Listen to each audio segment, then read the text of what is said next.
Target Corporation terminated a $90 million of business with someone for labeling cheaper bed sheets as premium Egyptian cotton in 2016. So the approach to quality has to be there regardless of your size, whether you are a small enterprise or a large enterprise. And then more importantly, we need to think big. This quote on the left side came from the badminton coach who says, Indians have easily satiated ambition as one of the roadblocks in the journey to greatness. You need a mentor who tells you one world championship title is okay, but that is not world class. Indians think one title is enough. Way of thinking here must change. He mentions it in the context of our badminton athletes, but we need to ask ourselves whether this thinking permeates our approach to our own business growth also, whether we are easily satiated in some sense. And on the right side, there's a story that appeared in Mint about the textile sector, where workers took the attitude of demanding fewer hours and annual breaks, and more importantly, when one company announced that workers cannot bring alcohol into the hostel premises inside the factory, within minutes, more than 10 workers packed their bags to leave. And the biggest hurdle is the mindset of small entrepreneurs. They don't see the writing on the wall and they refuse to change. In conclusion, ladies and gentlemen, I have taken up more than 40 minutes of your time. The purpose is to sort of appraise you of both our achievements, progress, impressive as they are, and also the challenges, and also share with you the fact that the global environment is going to be extremely unhelpful compared to the transition that many countries could do from lower income to middle income status during their growth years. Our aspirations are legitimate, our size is very big, and the global environment is becoming more difficult. And therefore, we within the country have to have a compact between businesses, government, academia, and also technical institutions to skill our people, to hire better. And if you remember, Adam Smith, the economist, wrote the theory of moral sentiments before he wrote The Wealth of Nations. In other words, there has to be a better balance between the share of income going to capital in terms of profits and the share of income going to workers as wages. Without that, there will not be adequate demand in the economy for corporates' own products to be purchased. In other words, not paying workers well or not hiring workers enough will end up being actually self-destructive or harmful for the corporate sector itself. And for small enterprises, I do agree that the government has to do a lot more on deregulation. When I say government, I'm referring to the government as a system, union and state governments. But when it comes to access to finance, again, the ball is in the court of large enterprises to think about whether they are using small enterprises as sources of working capital rather than being providers of working capital. And then there is the approach to quality, consciousness, etc. In other words, we have our task cut out, but we have done it. Our per capita income in rupee terms has grown 35 times in the last 30 years.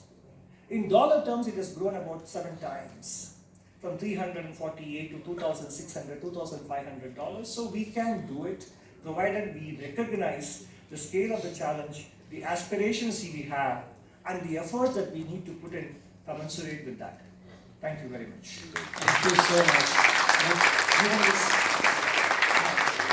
If you just want to stay on the podium for a minute, I just want to lead a few questions. Thank you so much. This was, as I expected, nothing less from Alan, who is a batchmate of ours. And we're so proud of what he's doing for the government. And just look at the rigor of the presentation and the data. Thank you very much. I think that's what we should really do. So, reply to your Adam Smith comment. I have Adam Smith saying as well, consumption is a solution to production. So can we focus on consumption a little bit? And I think that your government has done a tremendous job on supply side debottlenecking, which you mentioned. So we can have more secular growth. I agree with that completely. We don't have cyclical ups and downs like we had in 14, 30, after the 2008 impetus. So maybe a few comments on secular consumption growth.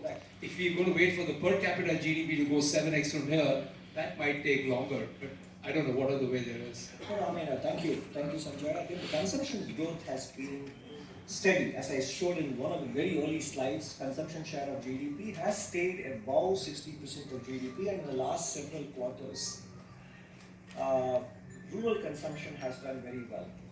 Urban consumption has sagged a little bit, and as I said, some of it could be episodic, temporary, because of second quarter monsoon issues, or for that matter, some religious observance in the month of September, which the entire fortnight was not supposed to be for consumption. But having said that, I think post COVID, what you notice is, as I mentioned earlier, because from a secular long-term perspective, if you want to have consumption being the driver of growth, then it is very clear that some of the shift in the hiring practices of the corporate sector does have to be looked at as a possible source. Post-COVID, there has been what I call a creeping informalization of the workforce in the Indian corporate sector. There is a greater recourse.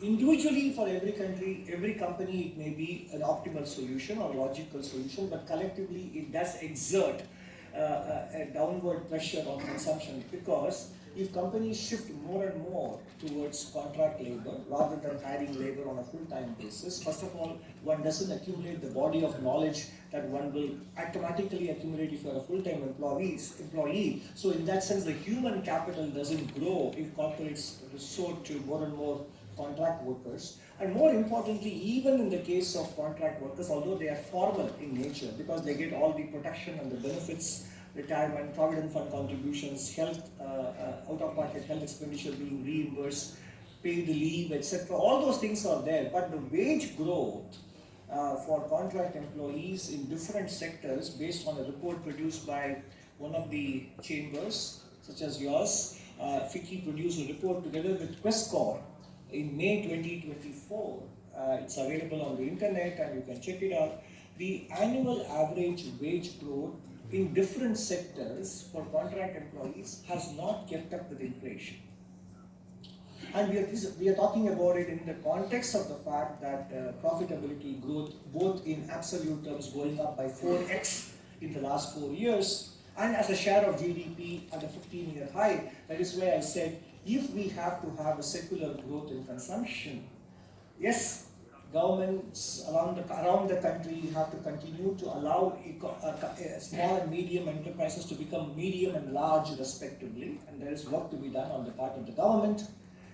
And cost of capital can become lower, which if our credit rating improves, which is what we are working towards, then the cost of capital for the entire economy will come down. That's the second possibility. The third possibility, and that's the most important ingredient of long-term growth and consumption, is to ensure employment, income growth, and thus spending power growth.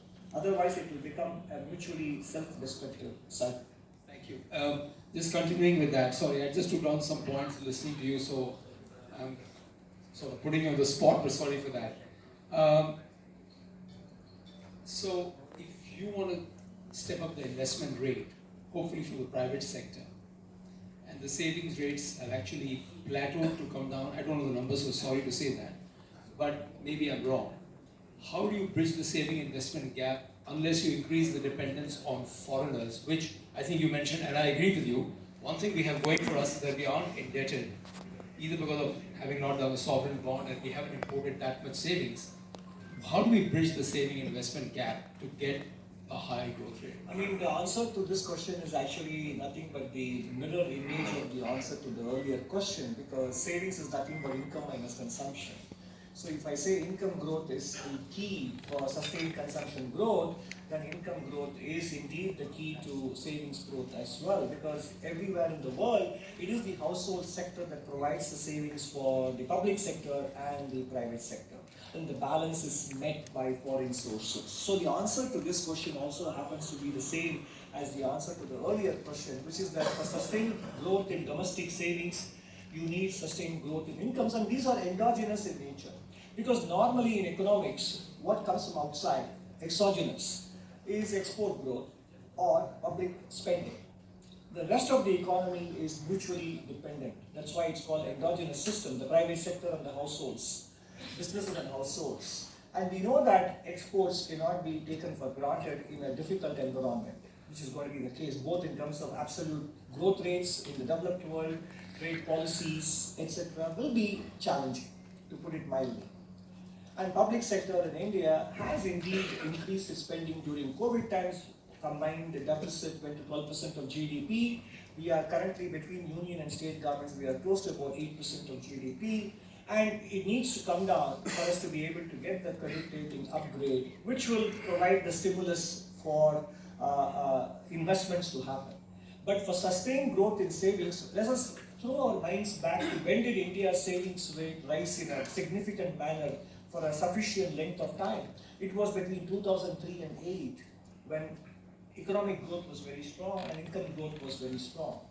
So we need that kind of sustained income growth, which once again harks back to private capital formation, job creation, and wage growth. Thank you so much. And last point, I think maybe you mentioned, I had just stepped out. Any words on agriculture, modernization, and ancillary as another growth driver? And maybe I missed it. I'm sorry. No, I think I did mention, but not in detail. Because we have, in the interest of time, I made some trade-offs.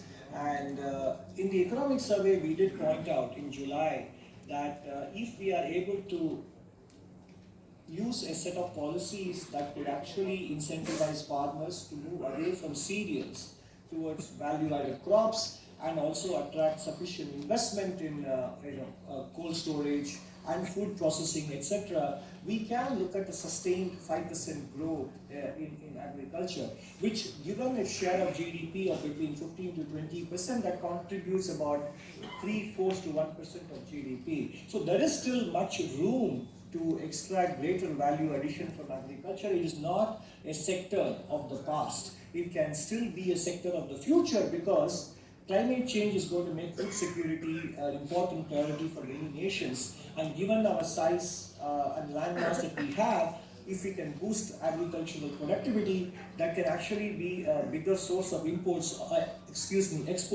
along with the services sector. So these are the points, and we have actually a special box item in chapter 5 of the economic survey published in July, which identifies some of the key things that we need to do to be able to make agriculture actually a sector of the future rather than something belonging to the past.